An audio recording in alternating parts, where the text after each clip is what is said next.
আসসালামু আলাইকুম দর্শক শ্রোতা, আজকের ভিডিওটা আপনারা অনেক অনেক শেয়ার করবেন, কারণ ভাই আজকের এই ভিডিওতে আমি একটা মূল মন্ত্র বলে দিব।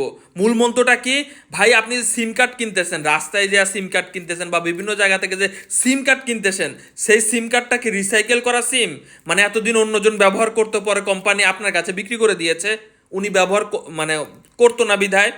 তো দর্শক শ্রোতা, আপনি একটা সিম কিনছেন, বাসায় এসে দেখতেছেন যে সিম দিয়ে বিকাশ খুলতে পারতেছেন না, বিভিন্ন ব্যাংকিং সেবায় আপনি দিতে পারতেছেন না, কারণ এটা অন্যের ব্যবহার করা সিম ছিল। আমার কাছে এই যে সিম কার্ডের একটা বাক্স আছে, এই বাক্সের মধ্যে লেখা আছে যে আসলে এটা রিসাইকেল করা সিম আমি কিনেছি কিনা।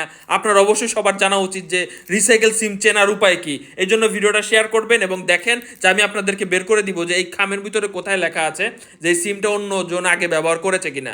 আমি ভাই নিজেই ধরা খাইছি, আমি আগে বুঝি নাই যে ভাই এই সিমটা অন্যজন ব্যবহার করছে। তো দেখেন, আমি আপনাদেরকে একটা ছবি দেখাই, ছবিটা মনোযোগ দিয়ে দেখেন। এই যে একজন ব্যক্তির ছবি দেখতে পাচ্ছেন, একজন ব্যক্তি কি করতেছে এখানে, এখানে দেখেন সিম বিক্রি করতেছে এবং লেখার নিচে যে ফ্রি ফ্রি ফ্রি। ভাই তার বাপ দাদার কি এতই টাকা হয়ে গেছে যে সে ফ্রিতে আপনাদের সিম দিয়ে দিতেছে। আপনি কাস্টমার কেয়ারে যাচ্ছেন, সেখানে একটা সিম কিনতে গেলে আপনাকে 200 থেকে 250 টাকা চার্জ করতেছে।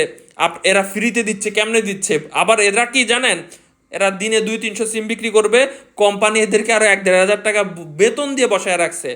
এত কি ভাই আছে এই সিমের মধ্যে?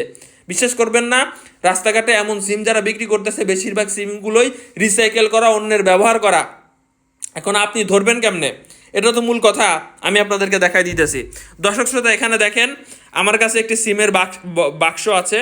এইখানে দেখেন, ভালো মতো খেয়াল করে দেখেন, এখানে কিন্তু রিসাইকেল লেখা আছে। দেখেন আমি টিক মার্ক দিয়ে রেখেছি, ওখানে কিন্তু রিসাইকেল লেখা আছে। দেখেন ভালো মতো দেখেন, এবং 2022 সাল লেখা আছে। তো এইভাবে যদি আপনার ওই সিমের বাক্সে রিসাইকেল লেখা থাকে, তাহলে বুঝবেন যে এই সিমটা পূর্বে কেউ ব্যবহার করত এবং সেই অনেকদিন ব্যবহার না করার ফলে কোম্পানি এটা তাদের আন্ডারে নিয়ে নিয়েছে এবং পরবর্তীতে তারা নতুন করে বাজারে বিক্রি করতেছে। এই যে দেখতে পাচ্ছেন, এবং এটা কিন্তু সরকারের নিয়ম অনুযায়ী তারা বিক্রি করতেছে ভাই।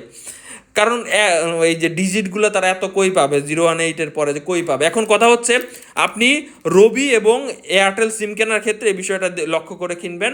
এবং আপনি যদি ভাই কম দামে রিসাইকেল সিম কিনতে চান তাহলে কিনবেন, কিন্তু আপনি যদি সিরিয়াসভাবে ব্যাংকিং খাতে বা আপনি একটা সিম কিনতে চান, ফ্রেশ সিম, তাহলে কিন্তু আপনাকে এই রিসাইকেল লেখা এখানে থাকা যাবে না। রবি এবং এয়ারটেলের ক্ষেত্রে আমি বুঝাই দিলাম কিভাবে ধরবেন যেটা রিসাইকেল সিম কিনে। এবার আসেন গ্রামীণ ফোন এবং বাংলালিংকের ক্ষেত্রে কিভাবে ধরবেন। আসলে সেখানে ধরার বুদ্ধি নেই, কারণ তারা বাক্সের ভিতরে লিখে দেয় না। রবিকে এবং এয়ারটেলকে আমরা অসংখ্য ধন্যবাদ যে তারা জনগণের সাথে কোনো প্রতারণা করতেছে না, লিখে দিয়েছে যে এটা রিসাইকেল সিম কিনা। কিন্তু গ্রামীণ ফোন এবং বাংলালিংক তারা লিখে দেয় না, এটা খুবই দুঃখজনক। আমরা চাই, জোর দাবি জানাচ্ছি, তারাও যত সিম বিক্রির সময় লিখে দেয়। তো গ্রামীণ ফোন এবং বাংলালিংকের ক্ষেত্রে বলবো যে রাস্তা থেকে কিনবেন না। একটা ফ্রেশ সিম কিনতে চাইলে গ্রামীণ ফোন কাস্টমার কেয়ারে গিয়া 200 থেকে দরকার হলে 250 টাকা দিয়ে আপনি একটা সিম কিনেন, ফ্রেশ সিম পাওয়ার সম্ভাবনা বেশি। ওকে, বোঝা গেল? আরেকটা গুরুত্বপূর্ণ তথ্য এই ভিডিওতে দিব। আপনি যদি আপনার প্রিয় সিমটা হারাতে না চান, তাহলে অবশ্যই ভাই নিয়ম আছে যে আপনি যদি 15 মাস সিম ব্যবহার না করেন, তাহলে কিন্তু আপনার সিমটা অন্যজনের কাছে বিক্রি করে দিবে। ইদানিং আপনারা কিন্তু জানেন যে 20 টাকা মোবাইল রিচার্জ করলে 10 দিন মেয়াদ পাওয়া যায়। তো আপনার সিমটা ফোনের ভিতরেই আছে দীর্ঘদিন যাবত, সাপোজ 1 বছর যাবত, অথচ কখনো টাকা তোলেন নাই, মেয়াদ নাই, সেসব সিমও কিন্তু অন্যজনের কাছে বিক্রি করে দিতে পারে। অবশ্যই বছরে একবার হলেও আপনি সিমে টাকা তোলেন এবং কারোর সাথে কথা বলেন আপনার সিমটা হারাতে না চাইলে। আর আপনাদের ভিডিওটা শেয়ার করতে বললাম এই জন্যই, যারা আপনার আশেপাশে মানুষজন প্রতারিত না হয়। রিসাইকেল সিম বা অন্যের ব্যবহার করা সিম কীভাবে বুঝবে? কারণ এসব সিমে কল আসতে পারে ভাই, অপরিচিত মানুষজন কল দিয়ে দাবিও করতে পারে যে ভাই এটা আমার সিম ছিল। বা আপনি ফেসবুক খুলতে যাও, সমস্যার সম্মুখীন হইতে পারেন, বা বিভিন্ন কিছু সমস্যার সম্মুখীন হইতে পারেন। ফ্রেশ সিম নিতে হইলে ভাই একটু টাকা পয়সা খরচ করতেই হবে।